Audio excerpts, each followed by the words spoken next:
All right, let's jump right into this explainer of Harper Lee's absolute masterpiece, To Kill a Mockingbird. We're looking at a story set way back in the 1930s American South, but the wild thing is just how much lasting wisdom it still holds for us today. I mean, we're talking over 60 years since it was published, and its big themes, justice, empathy, the very real dangers of prejudice, they still hit incredibly hard. We're not just going to recount the plot here, we're going to break down exactly why this text completely changes how we view the world. Which brings us to arguably the most famous lesson in the whole book. You never really understand a person until you consider things from his point of view. This is Atticus Finch speaking, and honestly, this single line sets the stage for everything. It challenges us to look right past our societal assumptions and genuinely see people. Think of it as the emotional anchor for our entire explainer today. Every single conflict, tragedy, and resolution in the story, it all loops right back to this one radical idea: true empathy.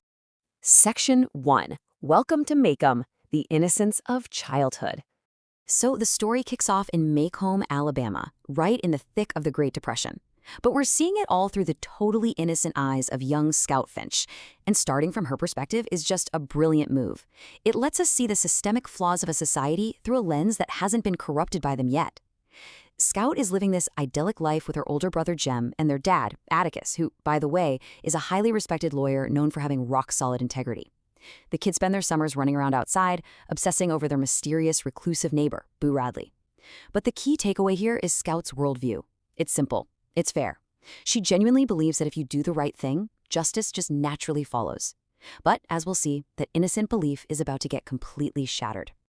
Section 2. The Public Conflict. The Trial of Tom Robinson. The massive turning point in the story happens when Atticus takes on the defense of Tom Robinson, a black man falsely accused of a crime. By simply taking this case, Atticus sets off an absolute firestorm in the town, and his kids are suddenly dragged into the middle of this really ugly public conflict.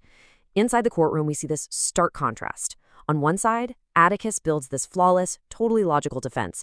He carefully points out these glaring inconsistencies in the witness testimonies, basically proving the accusations just don't add up. But on the other side, he's up against the town's stance, which is entirely fueled by deep-seated racial prejudice and blind anger. It's a literal collision between cold, hard facts and relentless bias. And this forces us, and the kids watching the trial, to face a really uncomfortable question. What actually happens when society values its own assumptions more than the truth? Atticus presented a practically perfect case, but for a lot of folks in that town, the evidence literally didn't matter. The prejudice was just too loud. Tragically, despite all that clear evidence, Tom becomes the victim of a spectacularly unfair system. And for Scout and Jem, watching this all unfold from the balcony, it's a completely shattering moment. The illusion is broken. They learn the incredibly harsh reality that good people can suffer unfairly, and that just telling the truth doesn't automatically equal justice if the society itself is prejudiced. Now, what's fascinating is how this trial completely flips the definition of courage on its head for Scout and Jem. You know, normally we think of courage as physical strength or fearlessness, jumping into a fight, but Atticus shows them moral fortitude. It's the courage of knowing you are probably going to lose, but choosing to fight anyway, simply because it's the right thing to do. Atticus actually tells them, courage is knowing you're licked before you begin, but you begin anyway, and you see it through no matter what. He knew the odds were impossibly stacked against him in that courtroom. There was no way he was going to win a popularity contest with this case. But he defended Tom with everything he had because his moral compass absolutely demanded it. Moving on to Section 3, the private conflict. The Boo Radley mystery. So while this intense trial is taking over the courthouse, there's this quieter, more intimate mystery playing out right in the kids' neighborhood with their reclusive neighbor, Boo Radley. The town has built Boo up into this terrifying local legend, basically a monster who never leaves his house, and it's all based purely on rumors and fear. Scout, Jem, and their buddy Dill literally spend their summers daring each other just to step foot on his property. It is the classic scenario of people fearing what they don't understand and filling in the blanks with wild gossip instead of actually looking for the truth. But then we pivot to the actual reality of the situation. Through these subtle little clues, we start to see that Boo is actually one of the most deeply compassionate characters in the entire story. It completely blows up the town's gossip. He leaves these thoughtful little gifts for the kids. He quietly watches over them to make sure they're safe. He shows this profound, silent kindness and never asks for a single bit of recognition. The whole town judged this man entirely on assumptions, completely missing his true character. Section 4. The synthesis. Killing a mockingbird.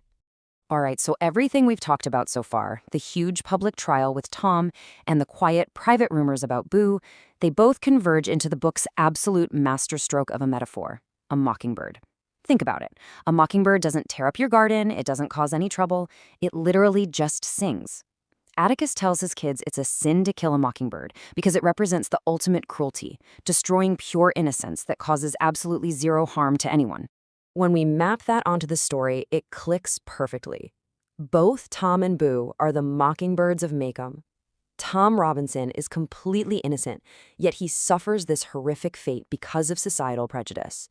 And Boo Radley, also completely innocent, but he spends years of his life feared, isolated, and totally misunderstood because of baseless rumors. Both of these men are victims of a society that point-blank refused to see things from their point of view. Which brings us to our final part, Section 5, Timeless Lessons for Today. Decades later, the themes of fairness, equality, and moral courage in this text are just undeniable. This isn't merely a story about some sleepy town in the 1930s. It's a mirror held right up to human nature, basically daring us to check our own biases. We can take Atticus's teachings and boil them down into 4 really practical things to keep in mind every single day. Number 1, stand up for what's right, even when it is incredibly hard. 2, stop judging people based on rumors, appearances, or stereotypes. 3, actually practice empathy to understand what someone else is going through. And 4, realize that true courage doesn't always roar. Sometimes it looks like the quiet acts of integrity and kindness we saw from Boo Radley. Ultimately, the source material drives home this powerful reminder. Real understanding only happens when you tune out the noise, ignore the gossip, and just listen. Your reputation is really just what people whisper about you. Your character is who you are when the chips are down. Atticus had character. Boo had character. The town, well, they were tragically obsessed with reputation and bias. So as we wrap up this explainer, I want to leave you with one final thought to challenge how you navigate the world today. Whose story are you currently judging without seeing things from their point of view? Yeah, it's a tough, uncomfortable question. But honestly, that is exactly what this phenomenal story demands we ask ourselves. Thanks so much for joining me today. Keep questioning those assumptions, keep practicing empathy, and definitely look a little closer at the world around you.